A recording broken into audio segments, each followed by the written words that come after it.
The holographic display flickered as Commander Valorn scrolled through more Earth surveillance footage. Something about these humans troubled him deeply. Their vessels, seafaring warships they called destroyers and carriers, seemed primitive with their reliance on fossil fuels and limited weapons systems, yet their tactical deployments showed surprising sophistication. "Sir, the Admiral requests your assessment," a junior officer interrupted, mandibles clicking nervously. Valorn minimized the footage of human naval exercises in something called the South China Sea and composed himself. The weight of his concerns felt suddenly heavier. 12 worlds had fallen before the collective with minimal resistance, yet none had possessed such vast oceans or developed military strategies around them. "Tell me, Officer Krell, have you ever seen so much water on a single world?" Valorn asked, gesturing to the blue planet rotating slowly on the main viewer. "No, Commander. It seems excessive," Krell replied, unconsciously shifting away from the image. Like all Zarnox, the sight of so much liquid stirred instinctive discomfort in his desert-evolved biology. 70% of their surface, Valorn mused. And they've built weapons specifically to fight on and under it. The briefing chamber doors slid open as Admiral Zarketh entered, flanked by his strategic council.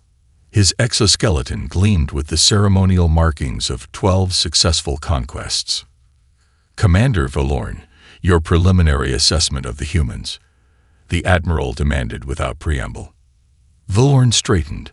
"My lord, while technologically inferior, they display unusual military adaptability. Their naval forces warrant particular." "Naval?" Zarketh interrupted with a dismissive gesture. "You mean their primitive water vessels? Our sensors detected minimal energy signatures from these platforms. Their nuclear submarines are the only vessels of marginal concern, and even those are easily tracked by our thermal arrays." Valorn hesitated. "With respect, Admiral, our arrays were not designed to penetrate deep water environments. The humans have developed extensive combat doctrines around these conditions that—" "Enough," Zarketh cut him off. "We have reviewed your data and reached our conclusion. The diplomatic fleet will establish contact while we position our battle groups behind their lunar satellite. Standard conquest protocol will commence once resource mapping is complete." The Strategic Council nodded in agreement, their decision already made. Valorn recognized the futility of further objection, yet couldn't shake his unease. Later, alone in his quarters, Valorn reviewed more footage. Massive gray vessels cutting through ocean waves, aircraft launching from floating platforms, cylindrical craft disappearing beneath the water's surface. He paused on an image of a human military ceremony, their naval officers standing proud before a massive warship. "They love their oceans," he whispered to himself. "They've mastered an environment we've always avoided."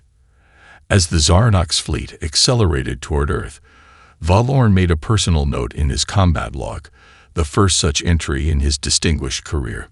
"We may have gravely miscalculated." Captain Sarah Chen slipped through the shadows of the Norfolk Naval Station, following the disguised alien at a careful distance.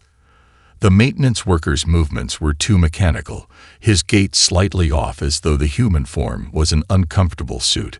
When he rounded a corner near the old dry docks, Chen ducked behind a stack of supply crates and activated her secure comlink. "Eagle Base, this is Watchtower. Subject is heading toward Restricted Area 7. Request satellite thermal imaging now." "Copy Watchtower, redirecting keyhole satellite," came the hushed response. The night air carried the scent of salt and diesel as Chen waited, watching her tablet as thermal imagery loaded.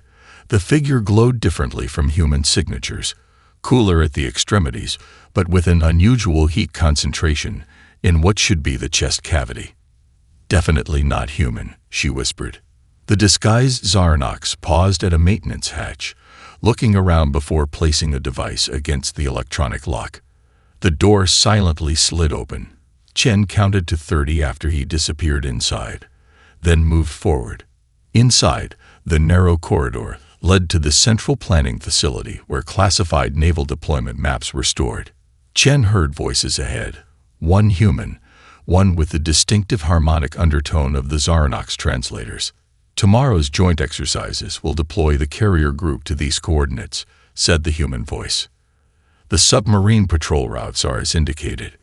Chen's blood ran cold. A traitor. She edged closer, drawing her sidearm while activating her body camera.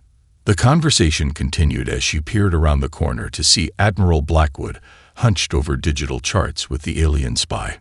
"In return, you'll ensure my family receives transport off-world before the main assault," Blackwood asked. "Ambassador Kelvax has personally guaranteed your safety," the Zarnox replied. "Your information has been most valuable. The human underwater capabilities are unexpected." Chen had heard enough. She took 3 quick photos, then retreated silently. Outside, she transmitted the evidence to her secure server before making a call. "This is Captain Chen, authorization code Sierra Delta 7 to 94. I need an emergency meeting with the Joint Chiefs. We have confirmation of hostile intent.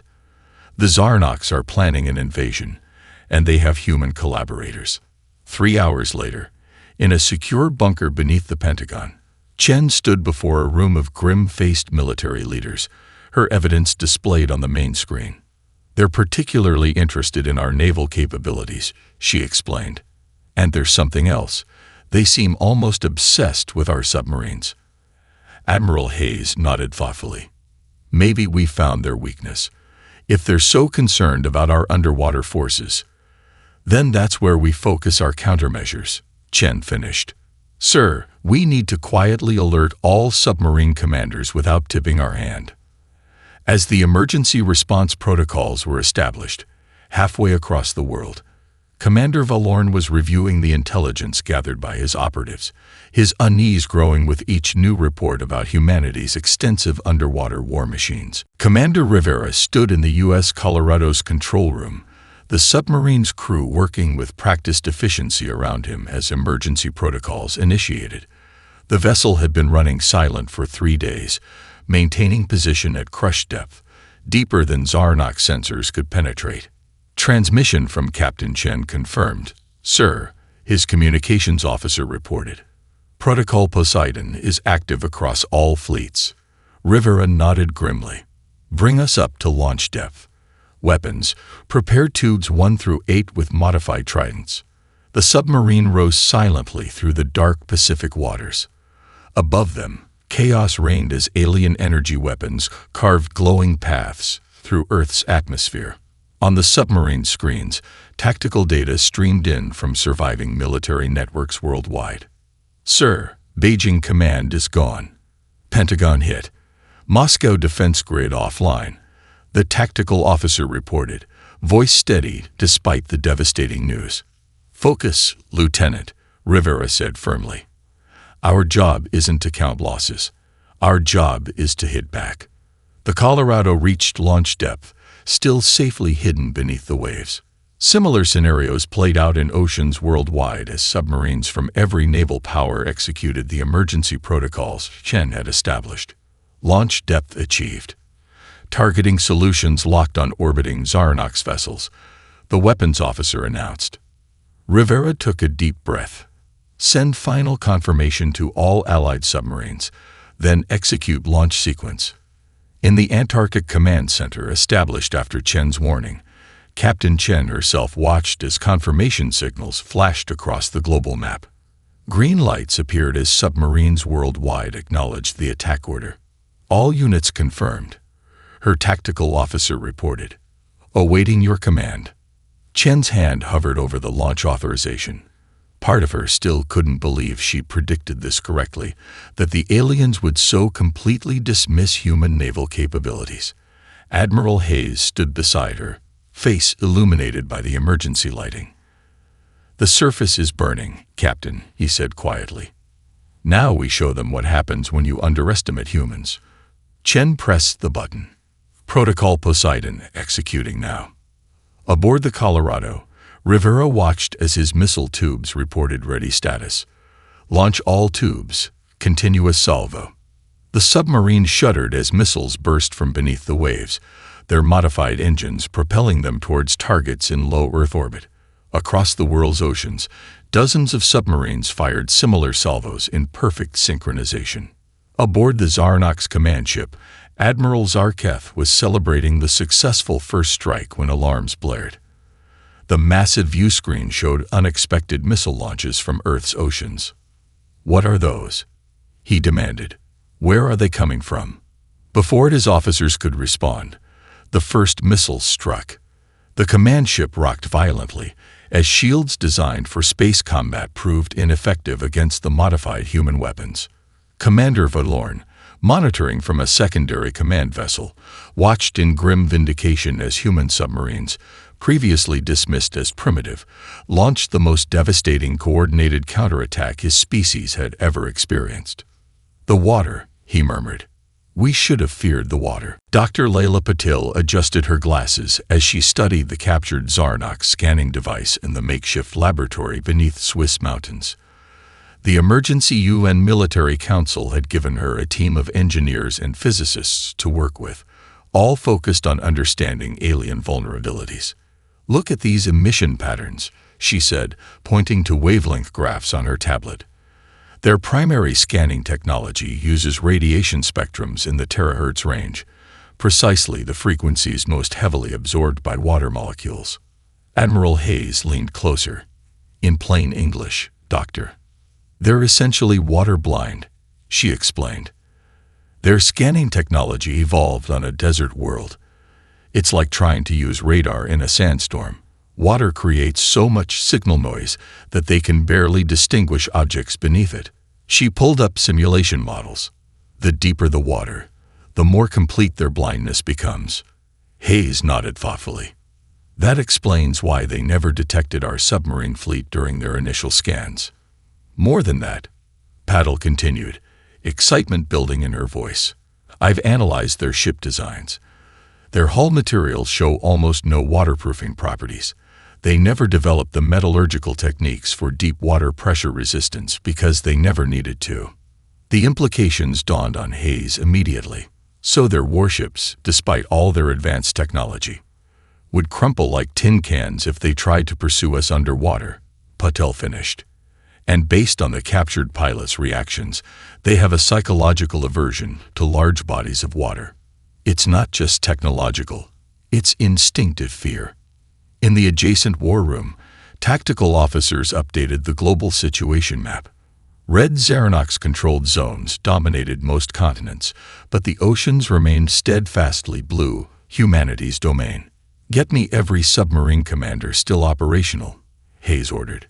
"And I want all naval engineers working on adapting our existing missiles for higher orbital strikes." Meanwhile, in Seoul, Commander Valorn circled the captured mini-submarine with growing concern. The human vessel was elegant in its simplicity, designed specifically for an environment his people had always avoided. "Can we adapt our technology to function effectively underwater?" he asked his chief engineer. The engineer's mandibles clicked nervously. "Theoretically, yes, Commander. But development and production would take months we don't have. Our materials aren't designed for high-pressure environments." Valorn touched the submarine's hull, feeling the strange smoothness of a machine built to slip through water. "We underestimated them," he said quietly. "The High Command dismissed their naval capabilities because we've never had to fight in oceans. We've conquered desert worlds, jungle worlds, even ice planets, but never a world with such vast, deep seas." His tactical officer approached with fresh reports. "Sir, we've detected increased activity from underwater human vessels worldwide. They appear to be coordinating something significant." Valorn stared at the tactical display, watching mysterious movements beneath the ocean surfaces across the globe. Operation Deep Strike was beginning, though he didn't yet know its name. The oceans he had warned about were about to become humanity's greatest weapon. Commander James Russell moved through the U.S. Seawolf's narrow corridors, feeling the submarine's gentle sway as it maintained position 500 meters beneath the South China Sea. The vessel had been retrofitted with experimental pulse-drive missiles, a hybrid of human launchers, and salvage Zarnox propulsion technology. Final systems check complete, sir, his executive officer reported. All tubes show green. Targeting solutions locked. Russell nodded, studying the three-dimensional tactical display where red triangles represented Zarnox ships in low orbit. Engineering, status on the stealth modifications. Holding steady, Commander, came the response from engineering. The hull coating is absorbing their scan attempts. As far as they know, we don't exist. Russell allowed himself a thin smile. The coating, developed from Dr. Patel's research, incorporated materials that absorbed the specific frequencies used by Zarnox sensors. 41 other submarines around the world had received similar modifications in hidden underwater bases. Comms, status of the global strike force. All vessels report ready, Commander. Awaiting the signal. Russell checked the chronometer. 3 minutes until the coordinated attack. He keyed the submarine's internal communication system. This is the Commander. In 2 minutes, we will execute the first phase of Operation Deep Strike. Every one of you has trained for this moment. While the enemy ravages our land, they've left our oceans untouched. Their greatest mistake. Today we show them that humanity's waters are not to be ignored. Halfway around the world, beneath the Atlantic, the U.S. Virginia received the encrypted countdown signal. Similar messages reached British, French, Russian, Chinese, and Indian submarines positioned strategically throughout Earth's oceans. The coordinated strike would hit every major Zarnox vessel simultaneously. Aboard the Zarnox flagship, Admiral Zarketh surveyed holographic displays of resource extraction operations with satisfaction.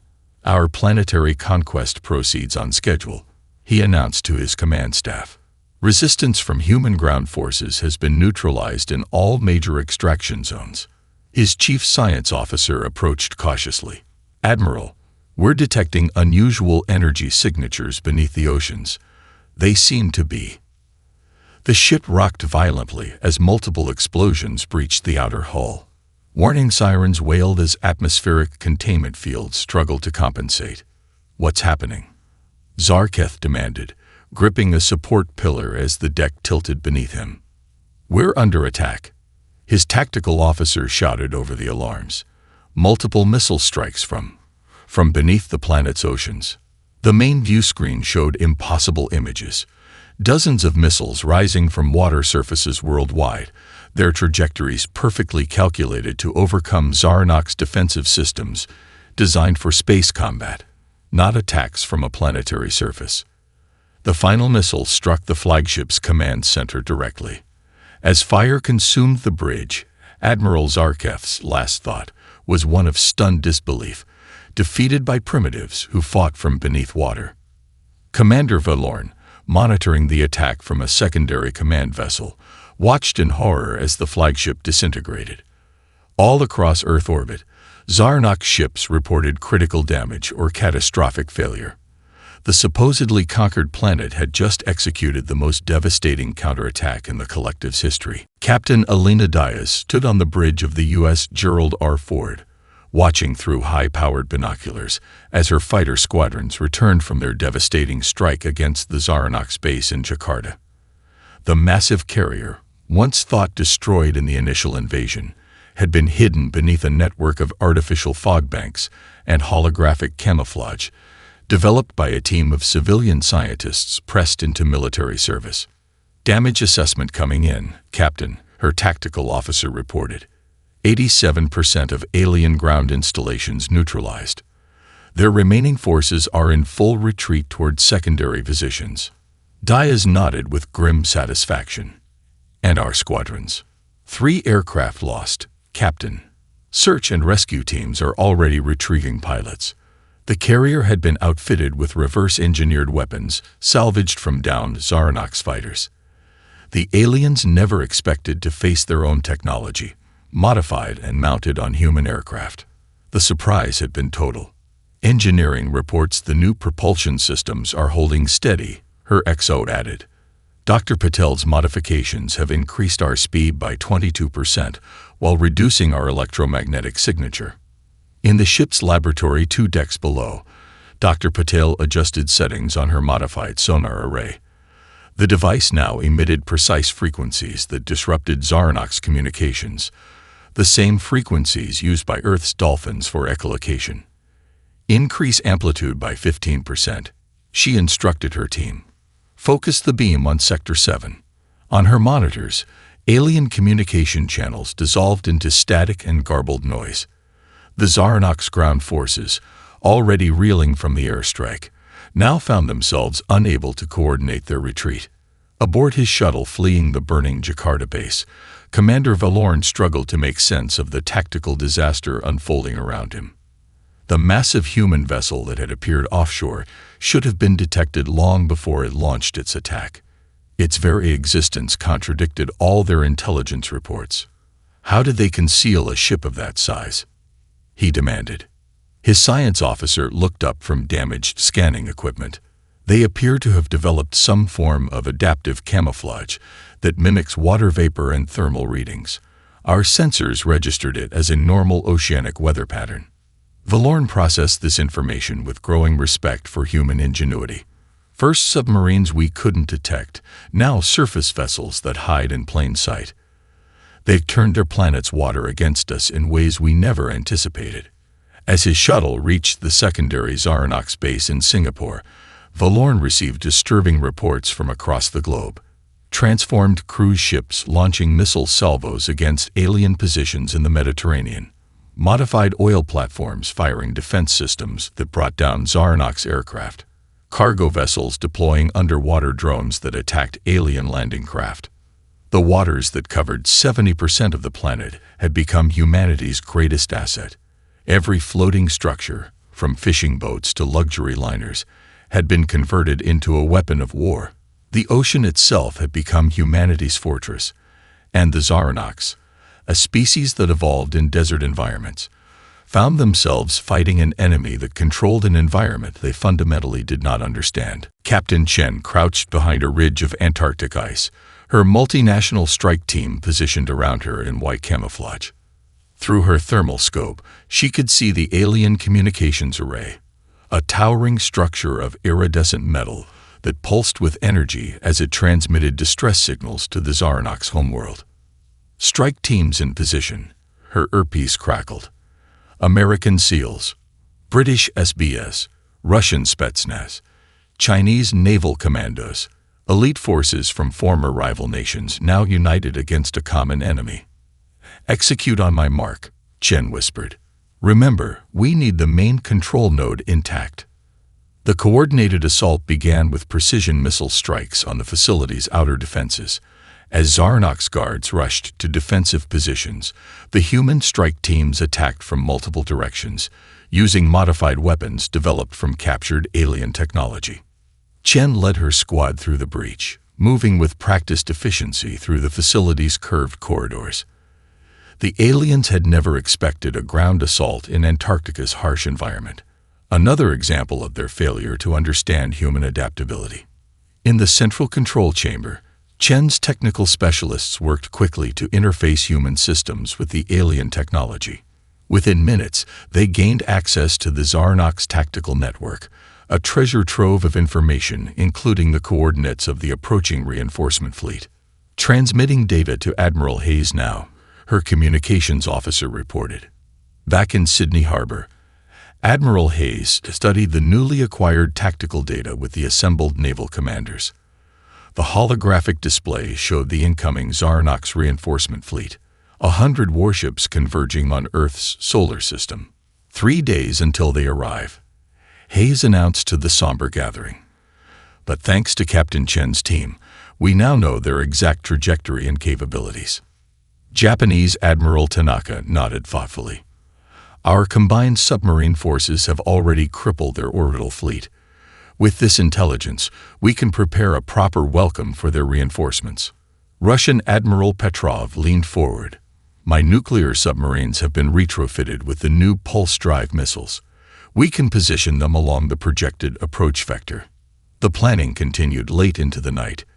Destroyers from Japan would coordinate with aircraft carriers from India. British submarines would synchronize attacks with Chinese missile cruisers.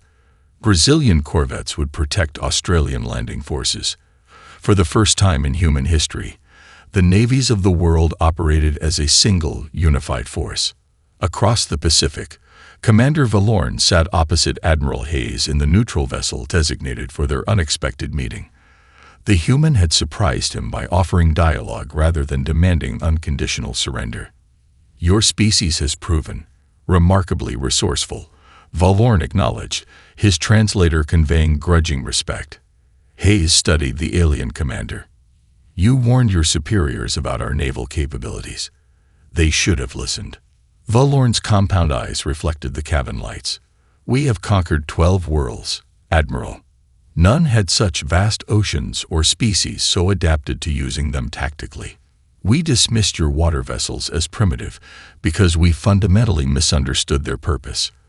Your submarines alone have caused more damage than any planetary defense we've encountered. And yet you still have reinforcements coming," Hayes noted. "Yes," Valorn agreed. "Though I suspect you already know that, given your capture of our communications array." He tilted his head curiously. "Tell me, Admiral, what would you have done if our positions were reversed?" The massive view screen in Earth's unified command center displayed the approaching Zarnox reinforcement fleet, their ships arranged in perfect attack formations against the darkness of space. Admiral Hayes stood with his hands clasped behind his back, surrounded by military leaders from across the globe. "They expect to find a conquered planet," he said, his voice calm despite the stakes. "Instead, they'll encounter humanity united. The orbital defense grid, constructed from salvage Zarnox technology, hummed with energy as targeting systems locked onto the incoming vessels. On Earth's oceans, submarines maintained silent vigil, their advanced missiles ready for the synchronized counterattack. Fleet Commander Rezkal stood on the bridge of his flagship, reviewing conquest protocols with supreme confidence. His vessel alone carried enough firepower to level Earth's major cities. The reports from Admiral Zarketh had ceased 3 days earlier. An expected communications blackout during the final phase of planetary subjugation. "Begin victory transmission," Rezkal ordered as his ship led the fleet past Jupiter. "Inform the homeworld that Earth will be secured within." His words died as proximity alarms shrieked. The orbital defense grid, previously invisible to their scanners, suddenly powered up directly in their path.